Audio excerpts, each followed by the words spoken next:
जनसंख्या बढ़ती जा रही है, घट नहीं रही है। सब जब तक यहाँ मांग नहीं मानी जा रही है तब तक यहाँ बैठेंगे। अगर ये सुनेंगे नहीं तो फिर हम यहाँ बैठे बैठे क्या करेंगे?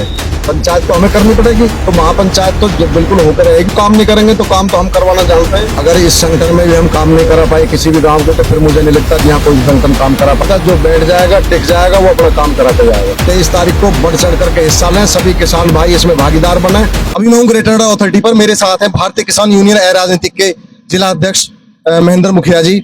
और महेंद्र मुखिया जी, पहले तो मैं आपसे जानना चाहता हूँ कि 4-5 दिन से लगातार बारिश हो रही है, किसानों का जो जुनून है वो कम होने के बजाय ज्यादा दिख रहा है। इस पर आपका पहले तो किसानों के लिए आपकी क्या संदेश है, क्या राय है? यहाँ पर डटे हुए हैं इतनी अवस्था के बीच, 4 दिन से बूंदाबांदी, तगड़ी बारिश, नाले उफान पर है और बारिश में कोई कमी नहीं है। देखो, किसान तो बारिश हो, गर्मी हो, सर्दी हो, सब में काम करता है। किसान को बारिश, सर्दी, गर्मी सब सहने की आदत होती है।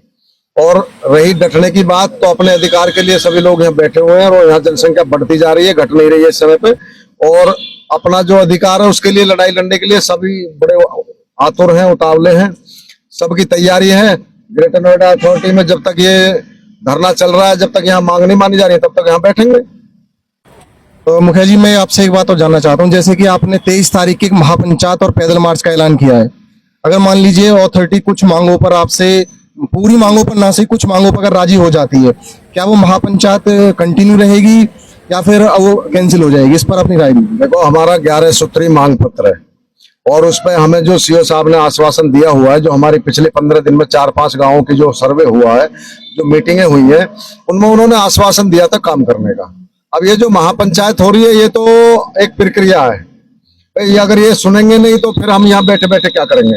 पंचायत तो हमें करनी पड़ेगी।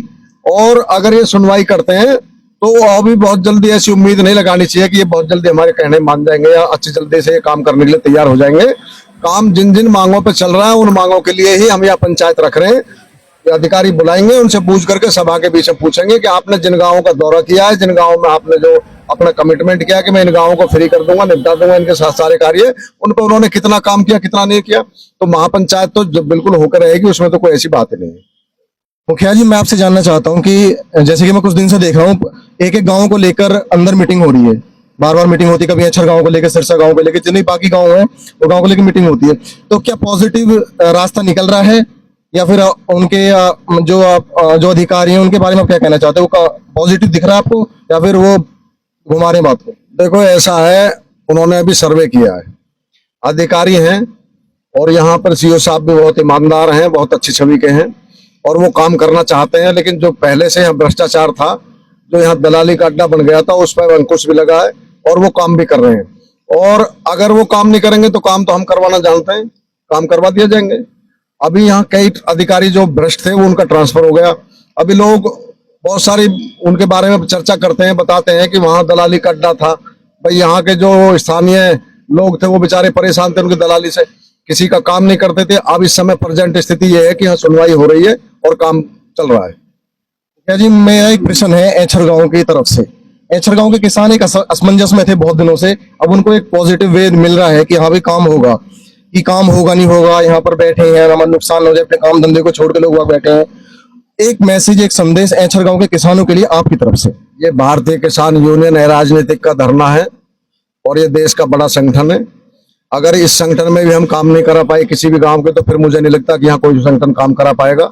और मैं आपको इतनी बात और जानकारी देना चाहता हूँ कि ऐसर गांव पे बहुत बड़ा कार्य चल रहा है। जो 26 रुपए का आपका एक मुआवजा बचा हुआ था प्रतिकर, जो हाई कोर्ट से लोग जीत के आए हैं, और वो इन्होंने पिछले 36 साल से जो उस पर कोई सुनवाई नहीं करी, उसमें सबकी लिस्ट लग गई है। जिन लोगों के नक्शा ग्यारह में कोई कमी है वो ठीक कराए जा रहे हैं और उनकी तैयारी हो रही है, लिस्ट लगाई जा रही है, उनका सर्वे चल रहा है, उस पर काम चल रहा है। और बहुत जल्दी मुझे ऐसी उम्मीद है कि ऐसर गांव का 26 रुपए का जो बढ़ा हुआ मुआवजा था, जिसे वो जीत के आए हैं, वो बहुत जल्दी उनको मिलने जा रहा है। एक संदेश बाकी गांव के किसानों के लिए, इतनी अवस्था के बीच वो बैठे हुए हैं, तो एक संदेश उनके लिए एक ऐसा दे जो उनके दिल को थोड़ा तसल्ली दे और थोड़ा यहाँ पे बैठे हुए हैं वो, और यहाँ से जाने के सोच नहीं रहे, यहाँ पर जमे पड़े, एक उनके संदेश इतनी अवस्था के बीच बैठे हुए हैं। देखो, ये मैंने आपको पहले भी बताया था, जो बैठ जाएगा, टिक जाएगा, वो अपना काम करा के जाएगा। और जो यहाँ 2 घंटे के लिए आया या 4 घंटे के लिए आया और प्रदर्शन किया और चले गए, तो फिर ये सुनवाई क्यों करेंगे? दबाव तो तब है ना जब आप लोग यहाँ बैठे हैं। और जब यहाँ बैठेंगे, मैं और तमाम गांवों से भी एक अपील करना चाहता हूँ, जितने भी हमारे ग्रामीण लोग इस ग्रेटर नोएडा अथॉरिटी से प्रभावित हैं, वे सभी धरने पे आए। काम तो सभी के कराए जाएंगे, हम तो सबकी पॉलिसी पास करा रहे हैं। कोई एक गांव के लिए निर्धारित थोड़ी है कि भाई एक गांव का ही काम कराया जाएगा।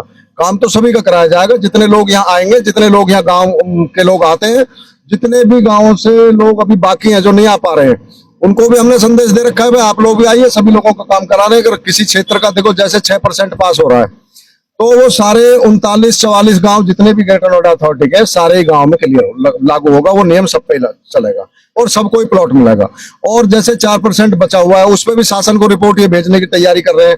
उस रिपोर्ट को भी हमें दिखा के भेजेंगे, ये हमारी शर्त है। तो ये इधर से भेजेंगे, हम लखनऊ यहाँ से जाकर के सौहार्द करेंगे, तो उसको भी पास होने के पूरे चांस है, वो भी होकर आएगा।